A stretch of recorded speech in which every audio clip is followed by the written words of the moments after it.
Amén. Podemos darle un aplauso al Señor. Grande, grande, grande, porque Él es grande. Amén. Que el Señor les bendiga en esta noche. Estamos contentos de estar aquí. Permanecemos de pie mientras que leemos la palabra, aprovechando que ya están de pie. Seguimos en esa serie de Muéstrame tu gloria sobre la vida de Moisés. Ya estamos en el libro de Números y vamos a invitarle que abra sus Biblias en Números 13. La serie de Muéstrame tu gloria sobre la vida de Moisés. Les invitamos que abran sus Biblias en Números capítulo 13. Números capítulo 13. La lectura en esta noche va a ser sobre un pasaje paralelo a Números 13. Es que usted ya abrió su Biblia allí, mantenga ahí un divisor o algo, pero también quiero que abra sus Biblias en Deuteronomio capítulo 1. Y vamos a leer unos versículos dentro de Deuteronomio que nos va a dar también una vislumbre de lo que estaba pasando en este tiempo dentro del pueblo de Israel. Es Deuteronomio capítulo 1, versículos 19 en adelante. Solamente unos cuantos versículos. Repito, es un pasaje paralelo que habla sobre los mismos acontecimientos que nos habla Números capítulo 13. Y dice la palabra del Señor comenzando con el versículo 19. Y salidos de Horeb anduvimos todo aquel grande y terrible desierto que habéis visto, por el camino del monte del Amorreo, como Jehová nuestro Dios nos lo mandó. Y llegamos hasta Cades Barnea. Entonces os dije: habéis llegado al monte del Amorreo, el cual Jehová nuestro Dios nos da. Fíjese lo que dice ahí: el cual Jehová nuestro Dios nos da. Mira, dice el versículo 21, Jehová tu Dios te ha entregado la tierra. Sube y toma posesión de ella, como Jehová, el Dios de tus padres, te ha dicho. No temas ni desmayes. No temas ni desmayes. Versículo 22. Y vinisteis a mí todos vosotros y dijisteis: enviemos varones delante de nosotros que nos reconozcan la tierra, y a su regreso nos traigan razón del camino por donde hemos de subir y de las ciudades a donde hemos de llegar. Y el dicho me pareció bien, y tomé 12 varones de entre vosotros, un varón por cada tribu. Y se encaminaron y subieron al monte y llegaron hasta el valle de Escol y reconocieron la tierra. Y tomaron en sus manos del fruto del país y nos lo trajeron y nos dieron cuenta y dijeron: es buena la tierra que Jehová nuestro Dios nos da. Versículo 26. Sin embargo, no quisisteis subir, antes fuisteis rebeldes al mandato de Jehová vuestro Dios, y murmurasteis en vuestras tiendas diciendo: ¿por qué Jehová nos aborrece? Nos ha sacado de la tierra de Egipto para entregarnos en manos del amorreo para destruirnos. ¿A dónde subiremos? Nuestros hermanos han atemorizado nuestro corazón diciendo: este pueblo es mayor y más alto que nosotros, las ciudades grandes y amuralladas hasta el cielo. Y también vimos ahí a los hijos de Anac.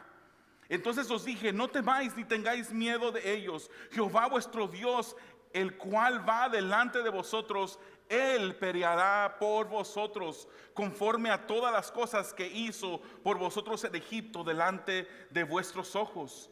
Y en el desierto has visto que Jehová tu Dios te ha traído, como trae el hombre a su hijo, por todo el camino que habéis andado hasta llegar a este lugar.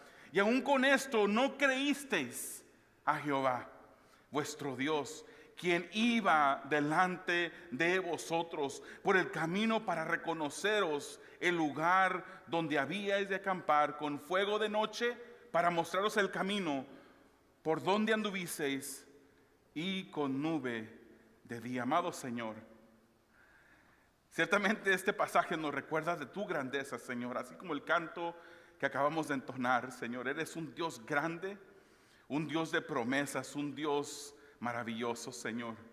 Y en este momento nos disponemos a meternos en tu palabra, Señor. Quítame.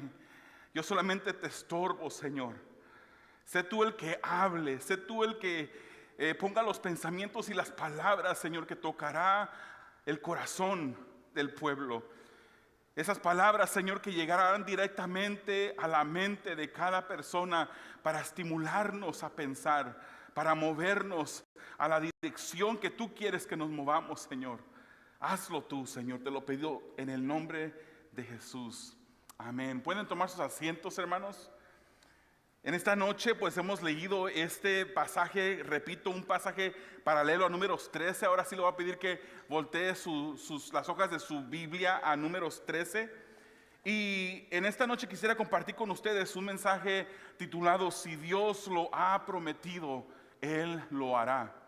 Si Dios lo ha prometido, Él lo hará. Confiamos en un sinnúmero de cosas como seres humanos. A veces confiamos en cosas que usted ni siquiera se está dando cuenta que está confiando en esas cosas. Ejercitamos esa confianza, hasta un tipo de fe en diversas circunstancias. En las mañanas cuando usted sale de su casa y enciende el carro, es un tipo de confianza que al oprimir el botón o al darle vuelta a la llave, ese auto se va a encender. También cuando usamos la tarjeta de crédito, estamos ahí ya nos han embolsado las cosas y están corriendo la tarjeta de crédito y uno espera, tiene una cierta confianza de que esa tarjeta no la van a rechazar el cobro. Cuando pedimos un favor a alguien, confiamos en que esa persona nos va a hacer un favor. Confiamos que el trabajo que tenemos nos proveerá de nuestras necesidades. Confiamos que el doctor al cual vamos cuando nos sentimos enfermos va a encontrar la solución a través de una medicina, un tratamiento para nuestro malestar. En veces nuestra confianza es más en las personas y cosas a nuestro alrededor que esa fe que tenemos en Dios. Y es lamentable decirlo, pero creo que todos nosotros hemos atravesado una situación así. Cuando se nos olvida que ahí está Dios. Cuando pensamos que Dios ya se fue, cuando pensamos que Él no nos está escuchando, cuando pensamos que Él ha volteado su espalda hacia nosotros y de repente recurrimos a otras cosas. Pero la palabra del Señor nos dice en Hebreos capítulo 11, versículo 1, nos da una definición de lo que es la fe que cada uno de nosotros debería de tener. La cual deberíamos de ejercitar en nuestra vida espiritual. Dice, ahora bien, la fe es la garantía de lo que se espera. La garantía de lo que se espera. La certeza de lo que no se ve.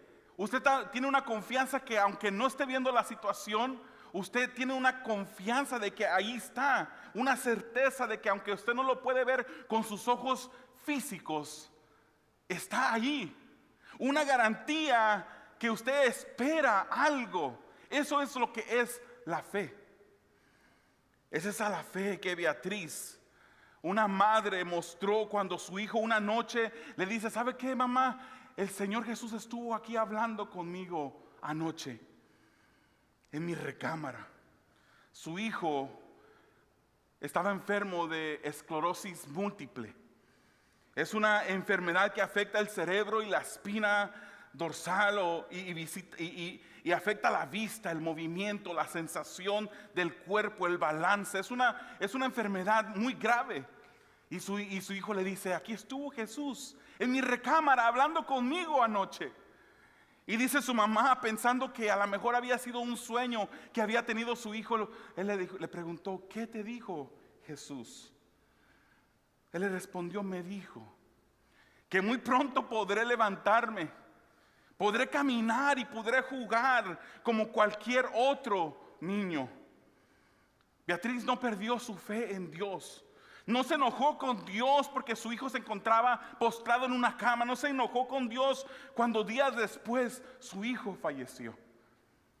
Y también siguió confiando en Dios aún unos años después, cuando un segundo hijo pierde su vida también a causa de cáncer del hígado.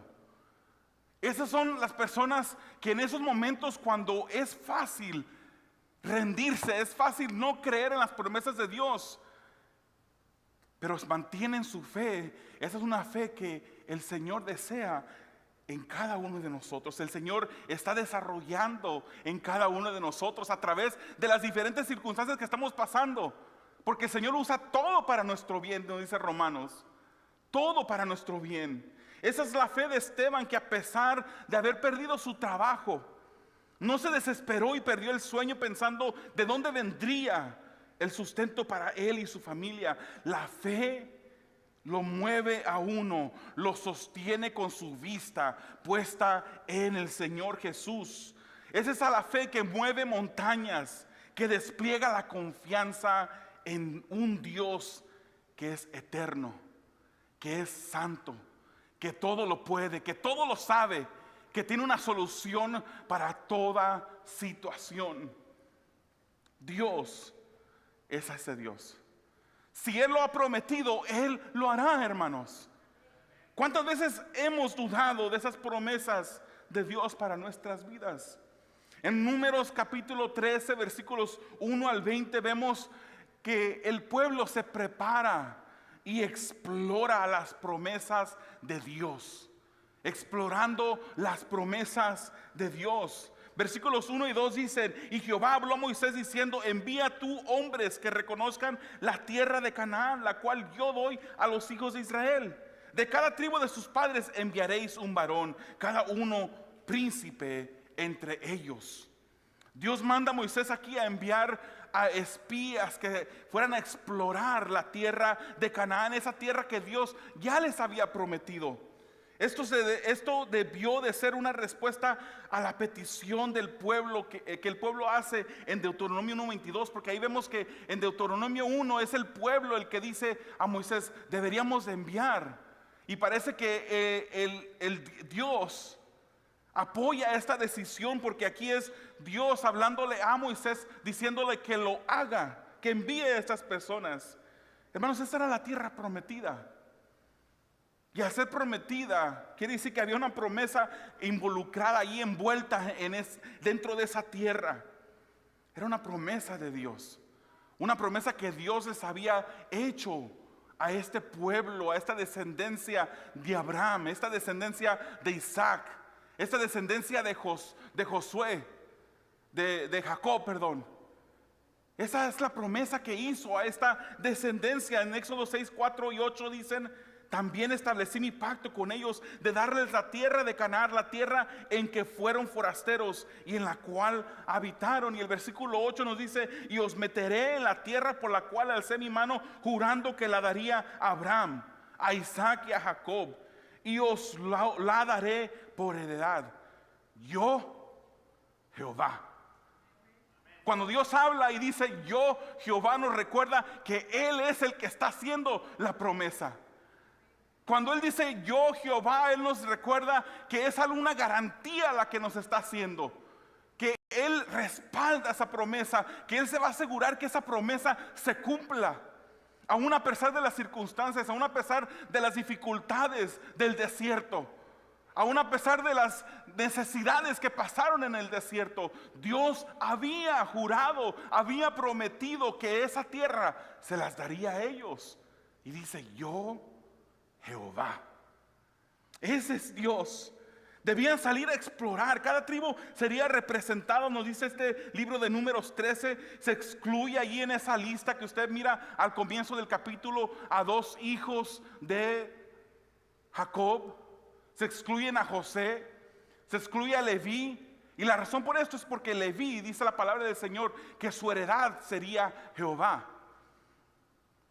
Ellos fueron apartados para un servicio dentro del tabernáculo, un servicio para el pueblo. Y en lugar de estas dos personas, de José y Leví, son sustituidos por dos hijos de José, que eran Manasés y Efraín. Y usted mira esa lista y usted va leyendo cada persona que iba a ser enviada, fulano de la tribu de, hijo de fulano de la tribu de tal. Y usted mira eso, que era una representación del pueblo completo al ir representantes, líderes de cada una de estas tribus. Y entre ellos estaban dos personajes, a los cuales no podemos pasar por alto. Estaba Caleb. Caleb era de la tribu de Judá. Y estaba también Josué, que su nombre era Oseas y Moisés se lo había cambiado a Josué, de la tribu de Efraín. Y más adelante vamos a ver un par de detalles más sobre ellos. ¿Qué información les dice Moisés que debían de recaudar a estar explorando la tierra? Les dijo, vayan y vean, tráiganme un informe para atrás sobre la tierra y sobre los habitantes. Esos eran los dos temas principales, la tierra y los habitantes. Sobre la tierra él quería saber, ¿es tierra buena o es tierra mala? ¿Es tierra fértil o estéril? ¿Es ahí una tierra donde abundan los árboles, donde hay bosques o no? Y también traigan de regreso fruto de la tierra. Quería ver un ejemplo del fruto que había dentro de ese lugar. Sobre los habitantes pregunta Moisés y les encomienda que les digan si esos habitantes son fuertes o si son débiles, si son pocos o son muchos, si están las ciudades amuralladas o viven los pueblos, los habitantes dentro de campo abierto. La tierra frente al pueblo era esa tierra de Canaán. Esa tierra de Canaán era la tierra prometida. Era la tierra que Dios les daría. Canaán era esa tierra. Canaán era esa tierra dentro de la cual Dios prometió pelear por su pueblo. Imagínense, les había dado todo, hermanos. Les dijo, va a ser una tierra que fluye leche y miel. Va a haber provisión.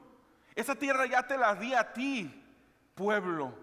Se la había dado ya al pueblo. Y no vas a tener tú que pelear.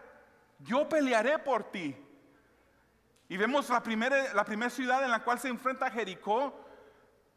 Se aproxima el ejército listo para la batalla, como un ejército tradicional, y de repente pues se les da órdenes de que por 6 días den una vuelta a la ciudad. Cada día una vuelta. Y en el 7º día diesen 7 vueltas. Y al final que hubiese un cántico, un grito, y esas murallas de esa ciudad que eran tan grandes que vivían gente, habían casas dentro de esas murallas, cayeron. Eso no lo hizo el pueblo. Eso no lo hizo porque tenían una voz de estruendo. Eso lo hizo Dios. Porque hicieron lo que Dios les había mandado. Pusieron su fe en esa promesa. Pero vemos que el pueblo pasa por altos y bajos. ¿No pasamos así también nosotros a veces? Que a veces le creemos a Dios y estamos seguros, Dios lo va a hacer. Nos levantamos de orar y decimos, claro que sí, Dios es poderoso, Dios nos va a dar la respuesta. Y hay momentos cuando de repente, no sé, hasta se siente casi como cuando va uno en unas de esas montañas rusas que se le mueven las entrañas a uno por dentro, de bajada, y dice uno, ¿qué pasó? No sabemos lo que pasó. A veces así somos nosotros. Pero Dios había prometido esta tierra, había prometido pelear por ellos. Éxodo 23 dice, porque mi ángel irá delante de ti y te llevará a la tierra del amorreo, del eteo, del fereceo, del cananeo, del heveo y del jebuseo, a los cuales yo haré destruir. Dios había prometido esto, había prometido provisión de alimento, provisión de protección. Y es por eso que Moisés asignó la tarea de exploración a un representante de cada tribu. 12 diferentes representantes irían a explorar, a espiar la tierra. Antes de entrar en la guerra como una estrategia militar, Moisés se prepararía recaudando inteligencia, recaudando información sobre este pueblo enemigo, sobre esta tierra a la cual iban a conquistar. El pueblo debía desempeñar también la tarea que se les había asignado. El pueblo debía mantener las promesas de Dios en mente. Y si hubiesen mantenido esas promesas de Dios en mente, el resultado hubiese sido diferente del reporte que veremos en unos instantes. A veces se nos olvida las promesas de Dios. Pero recordemos siempre, hermanos, que si Dios lo promete, si Dios lo ha prometido, Él lo hará. Si Dios lo ha prometido, Él lo hará. Versículos 21 al 25 nos hablan de esas pruebas de la promesa de Dios. Estos 12 fueron escogidos a ir a explorar la tierra. Y fue un gran privilegio para que ellos pudiesen ver a primera instancia lo que Dios había. Fueron los primeros en poder divisar, examinar lo que Dios había prometido. Entonces vemos estas pruebas de la promesa de Dios. Versículos 21 al 23 de Números 13 dice: y ellos subieron y reconocieron la tierra desde el desierto de Sin hasta Rehob, entrando en Hamat. Y subieron al Negueb y vinieron hasta Hebrón. Y allí estaban Ahimán, Sesaí y Talmai, hijos de Anac. Hebrón fue edificada 7 años antes de Zoán en Egipto. Y llegaron hasta el arroyo de Escol, y de allí cortaron un sarmiento con un racimo de uvas, el cual trajeron dos personas sobre un palo, y de las granadas y de los higos. Moisés les había encomendado: traigan para atrás un ejemplo de ese fruto. Y es por eso que ellos lo hacen. Su viaje fue así, hermanos. Del desierto de Sin tendrían que dirigirse hacia Rehob, cerca de Lebo Hamat. Al norte atravesaron a el Negueb hasta llegar a la ciudad de Hebrón.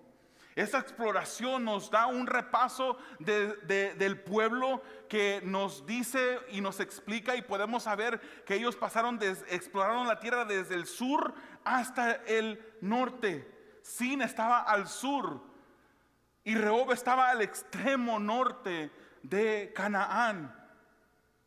No se nos dan detalles de otros lugares más que de Hebrón y Escol. Pero en Hebrón vieron algo que les llamó la atención. En Escol agarraron ese racimo, esas uvas, esos ejemplos de fruta. Pero en Hebrón vieron algo que les llamó la atención. Ahí vieron a los hijos de Anac que habitaban en ese lugar. Ahimán, Sesai y Talmai, dice la palabra. Hebrón era una ciudad antigua, y por eso se entiende que era una ciudad bien desarrollada. No era cualquier ciudad. En Escol arrancaron una rama con un solo racimo de uvas, tan grande que lo tenían que cargar entre 2 personas. ¿Habráse visto usted algo similar? Un racimo que tengan que cargar entre 2 personas, colgado de un palo. Es increíble poder pensar en algo así, inmensamente grande.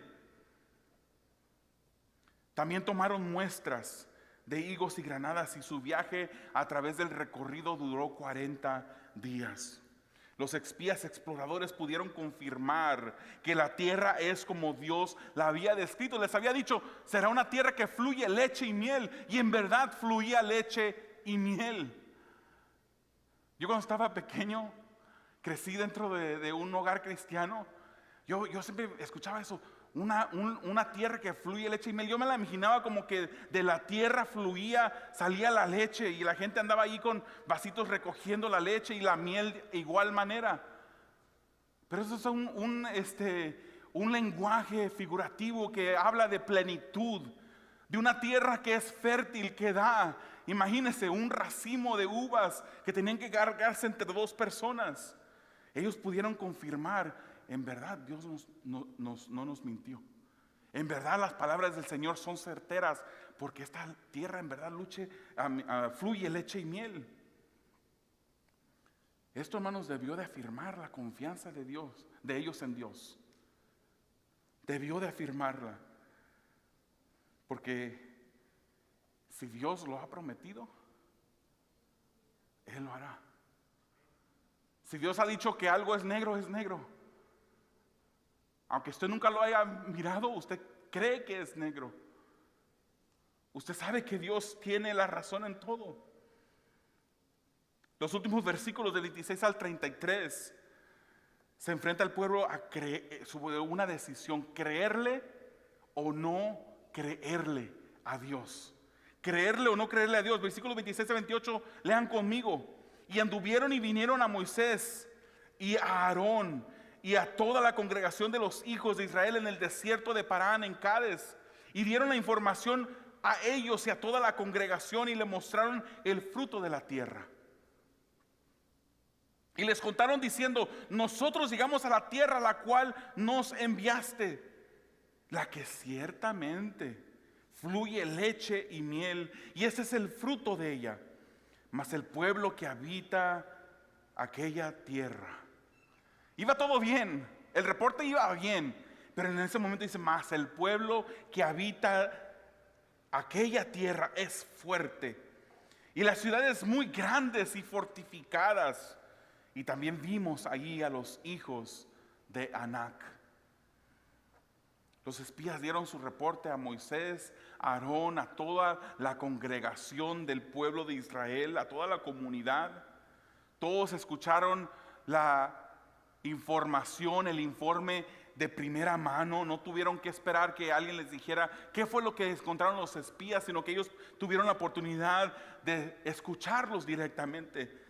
Todos miraron el fruto tan grande que habían traído de ese lugar que Dios les había ya dado. Hablan tiempo pasado la palabra del Señor, que yo ya te la di. Quizás no la has visto tú, pero yo ya te la di. Esa tierra prometida ya se las había dado el Señor. Y habían visto ese fruto tan grande que confirmaba que la tierra era en verdad muy fértil. Pero dijeron: más el pueblo que habita ahí. Más el pueblo. El reporte era mixto. La mayoría trajo un reporte negativo sobre esa tierra. Esos fueron 10 espías. Por eso hicimos la distinción de Caleb y Josué. Los demás trajeron ese reporte negativo. Dijeron: el pueblo que la habita es poderoso. Es un pueblo poderoso. Las ciudades son grandes y fortificadas. En Deuteronomio nos dice que describían esas ciudades como murallas que subían hasta el cielo. Una exageración. Los hijos de Anac son gigantes, dijeron esos 10 espías. Y no nomás son los hijos de Anac los que tenemos que preocuparnos por ellos, sino también la tierra está habitada por otros pueblos. En el Negueb están los amalecitas y los hititas. En la zona montañosa están los jebuseos y los amorreos. En la costa del mar Mediterráneo y el valle del Jordán están los cananeos. O sea, hay enemigo por todas partes. Por donde quiera que voltees hay un enemigo. Y son grandes, son poderosos. No podremos meternos a sus ciudades porque son grandes ciudades fortificadas. Ahí estaban demostrando lo que había en el corazón. Que a pesar de Dios haberles dicho: esa tierra ya te la di. Ahí te voy a dar provisión. Yo pelearé por ti. Yo enviaré a mi ángel a pelear por ti. A pesar de todo eso, ellos miraban los obstáculos que tenían enfrente. Porque, hermanos, cuando nosotros quitamos nuestra vista de Jesús, cuando dejamos que nuestra vista espiritual sea enlodada por el pecado, por la falta de comunión con Dios, de repente todas las situaciones que están a nuestro alrededor parecen más grandes que el mismo Dios. No nos dejan ver a Dios obrando. No nos dejan ver ese poder de Dios en el cual nosotros debemos de confiar. Pero llega un momento cuando Caleb interrumpe este reporte. Él interrumpe a estos 10 espías negativos. Y sabemos en la próxima semana estaremos también repasando Números 14. Un hermano va a estar dando ese capítulo. Y allí nos confirma que juntamente con Caleb estaba Josué en los versículos 6 y 9 de Números 14. Entonces ellos estaban con ese mismo reporte positivo. Caleb trató de calmar al pueblo, de darles paz. Les trató de dar ánimo.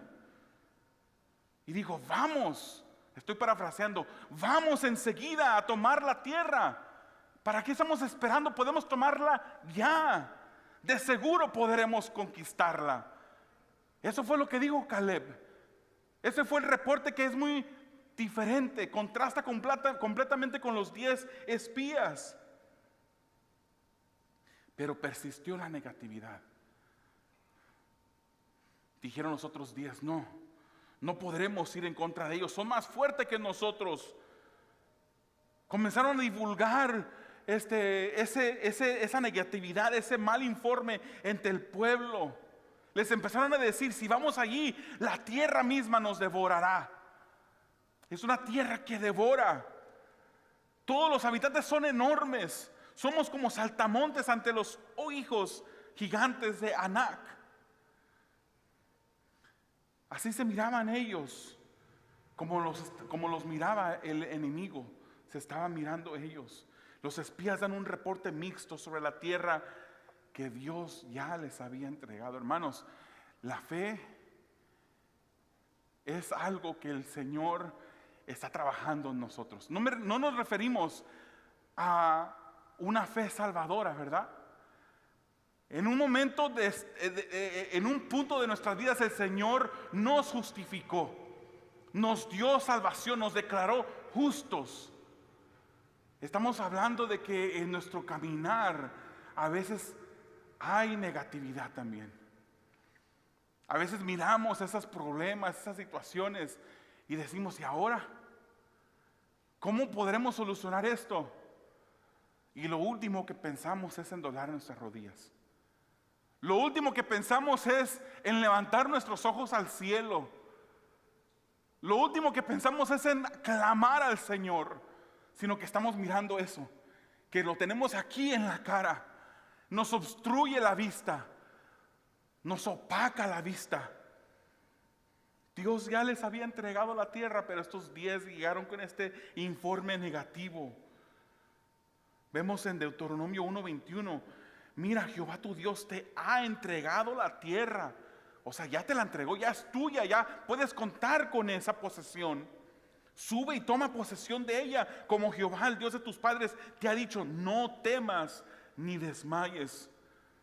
Unos decidieron darle más importancia a la circunstancia frente a ellos que a las palabras de Dios mismo, la promesa del Dios eterno, ese Dios que abrió el mar en dos cuando venía el ejército para darles muerte, ese mismo Dios que cerró el mar en contra de sus enemigos, ese mismo Dios que los sostuvo y los sostenía a través del desierto. Pero no creyeron en Dios. Miraron las ciudades como ciudades inconquistables. Miraron la estructura de esos hombres, la estatura de esos hombres como una estatura inmensa. Ellos mismos se compararon a los gigantes en lugar de comparar a los gigantes a Dios. Ellos se compararon a esos gigantes en lugar de comparar a esos gigantes a la grandeza de Dios. Miraron que las circunstancias eran imposibles, como que Dios no iba a cumplir ya, como que Dios se había olvidado de su promesa. Esta falta de fe a lo que Dios había prometido era en última instancia una resistencia a su santa voluntad. Dios quería que entraran a conquistar la tierra, pero el obstáculo. Esta falta de fe en Dios era una muestra de rebelión dentro de sus mismos corazones. Ellos optaron más bien por murmurar. Acusaron a Dios de ser mentiroso. Lea Deuteronomio 1:27. Murmuraban que Dios los había sacado para matarlos. Dios le había guiado a través del desierto. Deuteronomio 1:32 en adelante nos dice, ni aún con esto no creísteis a Jehová vuestro Dios, quien iba delante de vosotros. Dios desea que Israel confiara en Él. Y Dios desea que usted, hermano, confíe en Él. Dios desea que nosotros confiemos en Él. Era la voluntad de Dios que ellos vieran la situación que enfrentarían, pero que sobre todo confiaran en Él. Dios quería que ellos dieran el paso de fe y no se cobardaran ante la situación. Una pelea que ellos mismos ni siquiera iban a pelear, que Dios ya les había prometido que Él pelearía por ellos. Todos deberían de haber reaccionado como Caleb. Confirmaron las promesas de Dios, confirmaron que la palabra de Dios era veraz. Pero estos 10 espías que temieron se consideraban como los gigantes de Canaán, los miraban a ellos como saltamontes. En fin, esto fue una exageración motivada por la falta de fe. Ofendieron a Dios, dudando de su poder y despreciando su providencia. Esto revelaba lo que había en el corazón del pueblo. 10 hombres en contra de 2. Todos habían visto lo mismo, el mismo fruto, los mismos hombres, la misma tierra, las mismas ciudades. Pero 10 fallaron la prueba. 10 fallaron la prueba. Para Caleb y Josué no les importó que hubiese gigantes. Caleb no negó que habían ciudades fortificadas. Él no dijo, eso no es verdad. Él no negó que el pueblo que habitaba Canaán fuese poderoso. Pero él sabía que con la ayuda de Dios se podía conquistar. Podrían vencer. Sabía que el temor no era el camino. Sabía que Dios iba a pelear por ellos. Que seamos como un Caleb nosotros. ¿Le creemos a las promesas de Dios? ¿De qué lado está usted, hermanos? ¿De qué lado hubiera estado usted si usted hubiera sido uno de esos 2 espías? ¿Dudando? ¿Dudaría de las promesas de Dios? ¿O le creería sin dudar? ¿Se ha olvidado usted de las promesas de Dios en este momento, en esa prueba que usted está pasando? ¿Se ha olvidado usted? ¿Ha sentido temor? ¿Ha sentido que quizás Dios no está con usted? Déjenle doy unos versículos que le recordarán las promesas de Dios en nuestras vidas. Salmo 16, 7 al 8. Bendeciré a Jehová que me aconseja. Aún en las noches me enseña mi conciencia. A Jehová he puesto siempre delante de mí, porque está a mi diestra. No seré conmovido. Salmo 27, 1. Jehová es mi luz y mi salvación. ¿De quién temeré? Jehová es la fortaleza de mi vida. ¿De quién he de atemorizarme? Salmo 138, 7 al 8. Si anduviere yo en medio de la angustia, tú me vivificarás. Contra la ira de mis enemigos extenderás tu mano y me salvará tu diestra. Jehová cumplirá su propósito en mí. Tu misericordia, oh Jehová, es para siempre. No desampares la obra de tus manos.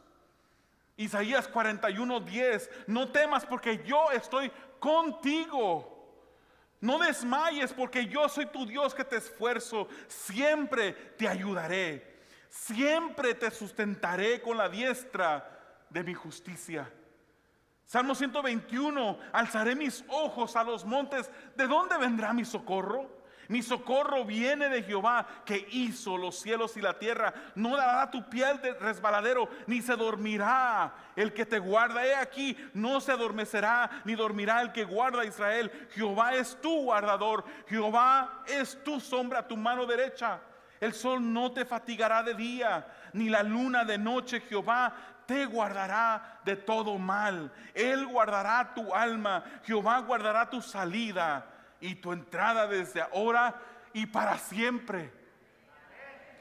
Isaías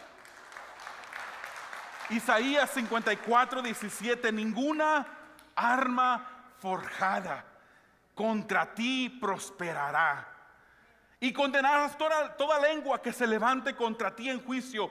Esta es la herencia de los siervos de Jehová, y su salvación de mí vendrá, dijo Jehová. Yo, Jehová. Salmos 32, 7. Tú eres mi refugio, me guardarás de la angustia, con cánticos de liberación me rodearás. Salmo 94, 19. En la multitud de mis pensamientos dentro de mí, tus consolaciones alegraban mi alma. ¿Se ha olvidado usted de estas promesas? ¿Se ha olvidado que el Señor está ahí con usted? ¿Que el Señor nunca lo ha dejado? que el Señor siempre escucha su clamor, recuérdese de estas promesas de Dios para su vida, porque si Dios lo ha prometido, Él lo hará. Si Dios lo ha prometido, Él lo hará. Les invito a que cierren sus ojos, inclinen su rostro. Y si tú has pasado por un momento de debilidad en tu fe, en creerle a Dios, así como esos espías no creyeron la promesa de Dios. Si tú has pasado por esos momentos, tómate ese momento para comunicarte con el Señor y pídele perdón. Pídele perdón por haber dudado de su poder, de su providencia, de lo que Él está allí constantemente contigo.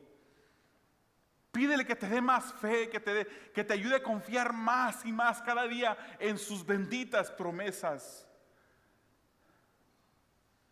Y mientras usted ora, yo quisiera hacerle una invitación a todos aquellos que no conocen al Señor, de arrepentirse. Dios es fiel en todo lo que dice. Lo que Él promete, Él lo hace, amigo que estás escuchando.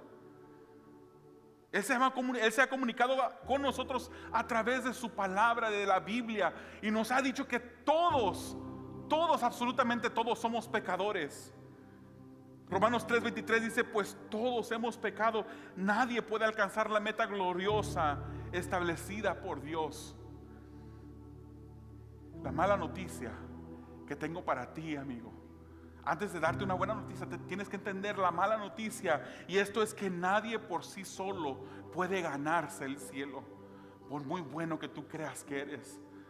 No puedes llegar al cielo por tu propia cuenta, por hacer cosas que a tu vista parecen buenas. Dios es un Dios que es justo y que castiga el pecado. Por eso Romanos 6:23 nos dice que la paga que deja el pecado es la muerte, la eterna separación de Dios. Pero la buena noticia es que Dios envió a su Hijo como rescate por ti, para tomar el lugar que te tocaba a ti tomar, para pagar lo que tú no pudieras pagar. Él nació, vivió una vida perfecta, murió y resucitó. Y al morir, Él tomó el lugar que nos tocaba a nosotros. Cada uno debíamos de morir por nuestros pecados. Pero la palabra del Señor nos dice que si nosotros ponemos nuestra fe en su sacrificio, podemos ser salvos.